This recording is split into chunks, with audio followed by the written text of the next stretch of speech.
Hello， 大家好。今天的视频想跟大家分享我在养兰路上的这一次最重大的失误。现在大家看到的这几盆是日本的长生兰，已经养了快3年了，都已经开过花的了。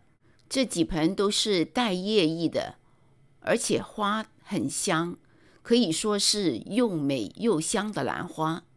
它们成了这个样子，完全是我的错，现在觉得很内疚。今天这个视频就是想让大家看到我交的学费，这是他们之前的美貌。这一颗是梅的枝，有非常漂亮的叶翼，就算没有花看的时候也觉得非常好看。它的花白色，喉部带一点点的粉红，带着清香，很好闻。另外的这一颗是三冠黄，它是我最喜欢的长生兰，它的叶翼非常美，花也很漂亮，它长得很快。刚刚养的时候才有几条的枝条，现在呢长成了一大丛。由于它长得快，枝条多，所以整一年基本上都能看到它的花。除了赏花赏叶，还可以欣赏它的枝杆。这2条是新的枝杆，杆子有点像透明的玉石，老了之后它会转成这种实时的绿色。刚开始的时候不知道，以为新长的枝不耐晒变成这样，原来这是正常的。当然了，这2条枝的确是受到比较多的光照，从叶翼上看就看到了，这些绿色的呢，相对受到的光照比较弱。这样子在一盆里面你就可以看到有不同的叶翼，这种比较浅颜色的叶翼，这种呢就是接受的光照比较多。光是欣赏叶翼已经很美了，而且它很爱开花。看这一条枝，每一个节点都是开过花的，只要那一条枝成熟了，它就会开花。在一个节点上可以开出3到4朵的花，所以只要有1到2条的枝杆成熟了，就可以看到很多的花。而且它一边开花，一边从盆面上长出新苗，新苗不断长，不断成熟，所以几乎整年都能看到它的花。往事成追忆，这是它的现在，只剩几条枯枝，好凄凉。为什么会搞成这个样子呢？是忘了浇水了吗？是冻坏了吗？还是肥大了把它淹死呢？都不是，是因为它们长了虫子，长了介壳虫、白粉介。你现在看到在根部在动的这个就是白粉介的成虫，上面那些小白粉可能就是它的卵或者是幼虫。当你看到一粒成熟的白粉介，这意味着它可能已经有一窝在里面了。我试过喷药，而且是不止1次，但是呢，效果并不理想，它老是返回来，很讨厌。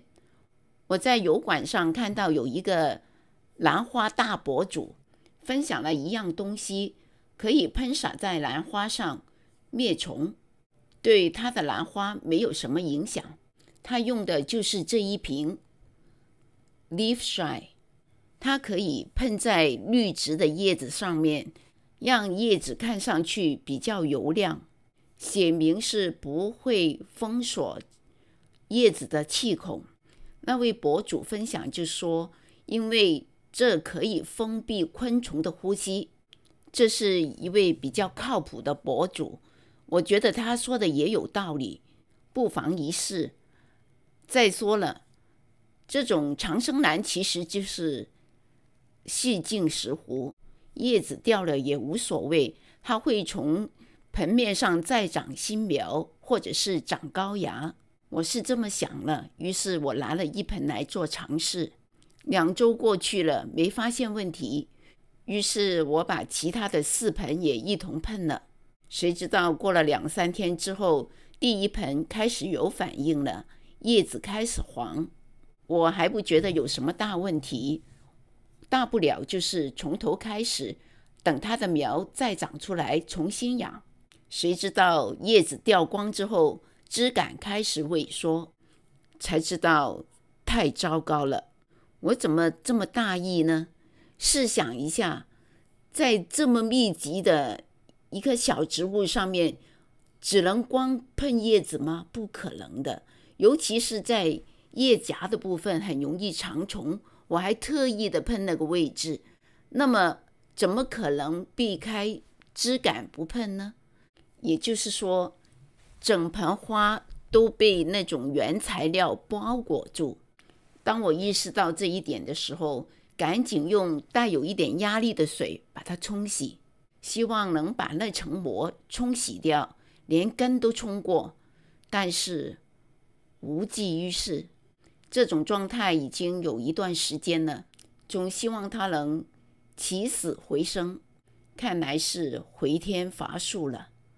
这一次呢，完全不能怪那个博主，因为他一再提醒要拿一点来尝试，不要直接使用。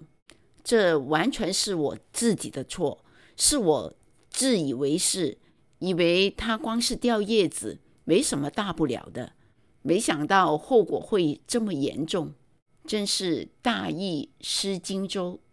今天这个视频主要就是要想告诉大家，无论是哪一个大博主，无论他说的怎么有道理，都不要传信，包括我说的，要自己慢慢的去尝试。因为什么呢？